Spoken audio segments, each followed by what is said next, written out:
معاشرے کی ان پامال قدروں کو میرے آقا نے زندگی بخشی اور ہر شخص کو اس کا حق دیا۔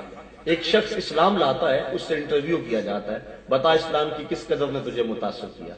اب اس کا جواب سنیے، وہ کہتا بس سیرت کا ایک واقعہ میری ہدایت کے لیے کافی ہو گیا، اور وہ یہ ایک دن حضور کی مجلس لگی تھی، صحابہ موجود تھے، اچانک ایک صاحب آئے، عرض کی حضور میرا بیٹا صبح سے گم ہے، مل نہیں رہا، تو آپ دعا کر دیں بیٹا مل جائے۔ قبل اس سے کہ حضور کے ہاتھ دعا کے لیے اٹھتے اور اجابت کے دروازے کھلتے، اسی مجلس کے کونے میں ایک شخص جلدی سے اٹھ کھڑا ہوا، عرض کی حضور ابھی ابھی فلاں باغ کے کنارے سے میں گزر کے آیا ہوں، میں نے اس کے بچے کو بچوں کے ساتھ کھیلتا ہوا دیکھا ہے۔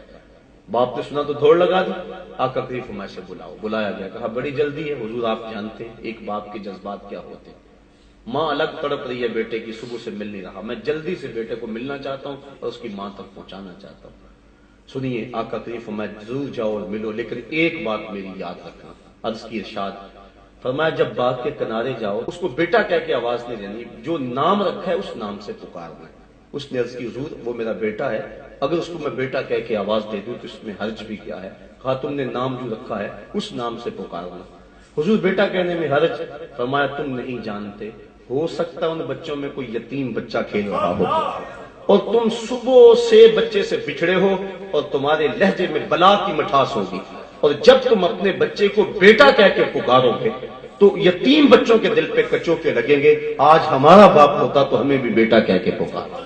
یہ ہماری شریعت کا مزاج ہے۔ بیوہ کے سامنے اپنی بیوی سے پیار نہ کرو، غریب کے سامنے اپنی دولت کی نمائش نہ کرو، بلکہ میرے آقا نے فرمایا اپنے گوشت کی خوشبو سے ہمسائے کو تکلیف نہ دو، یا تو تھوڑا سا پانی زیادہ ڈال لو، شوربے کی ایک پیالی ہمسایوں کے گھر بھیج دو، اور اگر ایسا نہیں کر سکتے تو ایسے زاویے اور وقت میں پکاؤ کہ ہمسائے کے بچوں کو تکلیف نہ ہو۔ وہ کیا کسی نے کہا تھا نا، دوپہر کو سلا دیتی ہے بچوں کو وہ اس ڈر سے گلی میں پھر کھلونے بیچنے والا نہ آ جائے۔ لیکن کبھی ہم نے اس نقطۂ نظر سے دیکھا، ہم نے کبھی ان زاویوں سے سوچا؟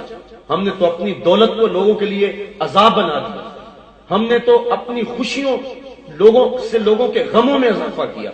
ہم نے شادی کی، اپنی بیٹی کو جہیز دیا نا، لیکن چار پائیوں پہ بچھا دیا۔ ایک عورت کو کہا جاؤ پوری بستی میں بتاؤ کہ ہماری بیٹی کا جہیز دیکھ جاؤ، دیا تو اپنی بیٹی کو ہے، لوگوں کیوں دکھلا رہے ہو؟ داد لینے کے لیے۔ سیٹھ صاحب نے، ملک صاحب نے، خان صاحب نے، چودھری صاحب نے حد کر دی، چائے کے کھوکھوں پر، پھٹوں پر، تندوروں پر باتیں ہوں کہ حد ہوگی، بڑا جہیز دیا، اور بیٹیاں جہیز دیکھنے کے لیے آئیں۔ تم نے تو داد لے لی، گلی گلی بات ہوئی، لیکن یہ کسی نے نہ سوچا کہ جو بچیاں جہیز دیکھنے آئیں ان میں یتیم بیٹیاں بھی آئیں، سلیقہ شعار ہیں، خوبصورت ہیں، پڑھی لکھی ہیں، لیکن ان کا رشتہ کوئی قبول نہیں کر رہا۔ تمہارے ترکوں کے حساب سے جہیز جب ان بیٹیوں نے دیکھا جو زخم ان کے کلیجے آیا، اس کا مداوع کس کے پاس ہے؟ تارا ٹوٹتا سب نے دیکھا، یہ نہ دیکھا ایک نے بھی، کس کی آنکھ سے آنسو ٹپکا، کس کا سہارا چھوٹ گیا۔ تمہاری بیٹی کا جہیز دیکھنے کے لیے اس مزدور کی بیٹی بھی آئی جو بڑھاپے کے باوجود سامان اٹھا کے اڈے پہ چلا جاتا ہے، مزدوری والے اڈے پہ جا کے بیٹھتا ہے، سارے بوڑھا سمجھ کے اسے چھوڑ دیتے ہیں، اور وہ کہتا ہے مجھے 10 روپے کم دے دینا، لیکن اسے قبول کوئی نہیں کرتا۔ اور آج وہ بیوی کو کہہ کے آیا تھا جو رقم ملے گی اس کا آٹا بھی لے کر آؤں گا، اور دوپہر تک جب کوئی اس کو نہیں لے جاتا، مایوس ہو کے جب واپس پلٹتا ہے کہ آپ اندازہ کر سکتے ہیں اس کے قدم کتنے بوجھل ہوتے ہیں، اور گھر کی دہلیز عبور کرنا اس کے لیے پل صراط عبور کرنے کے مترادف ہوتا ہے۔ وہ اپنی بیوی کی آنکھوں سے آنکھیں نہیں ملاتا جب اندر جاتا ہے، اور اندر کپڑے سی کے اپنے جہیز تیار کرتی ہوئی بیٹیاں جب اپنے باپ کو یوں خالی آتا ہوا دیکھتی ہیں تو جو زخم اس کے کلیجے میں لگتے ہیں یہ الگ دکھڑا ہے، میں اس کو الفاظ کا جامع نہیں دے سکتا۔ تمہاری بیٹی کو جہیز دیکھنے کے لیے اس مزدور کی بیٹیاں بھی آئیں، تم نے تو داد لے لی، لیکن جو کچوکے ان کے سینے پہ لگے اس کا مداوع کس کے پاس ہے؟ کاش کہ ہم حضور کی راہوں کے مسافر ہوتے اور ہم نے حضور کی سیرت کو دیکھا ہوتا، اللہ کے محبوب علیہ السلام کے انداز تبلیغ کو اور انداز تربیت کو نظر میں رکھا ہوتا۔ خدا کی قسم عید کے دن کلیجہ پھٹتا ہے، ایک طرف تو امیر کا بگڑا ہوا بچہ گولڈن سیب کا ایک کونا کاٹ کے دوسرا کتے کے آگے ڈال رہا ہوتا ہے، اور دوسری طرف بیوہ کا یتیم بچہ چھابڑی لگا کر عید کے دن بھی آلو چھولے بیچ رہا ہوتا ہے۔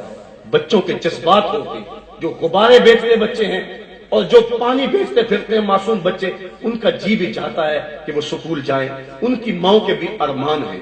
مائیں اپنے بچوں کو چاند کہتی ہیں، بچپن میں جج کہہ کے پکارتی ہیں، لیکن ان کے جذبات پہ جو بجلیاں گرتی ہیں کبھی ہم نے اس نظر سے بھی دیکھا؟ آئیے مصطفیٰ کے دامن میں پناہ لیں اور وہ معاشرہ جو میرے آقا نے دیا، کہا ضرور جاؤ اور جا کے اپنے بیٹے کو گھر لے جاؤ، لیکن اس کو بیٹا کہہ کے آواز نہیں دینی، اس کو تم نے جو نام رکھا ہے اس نام سے پکارنا ہے۔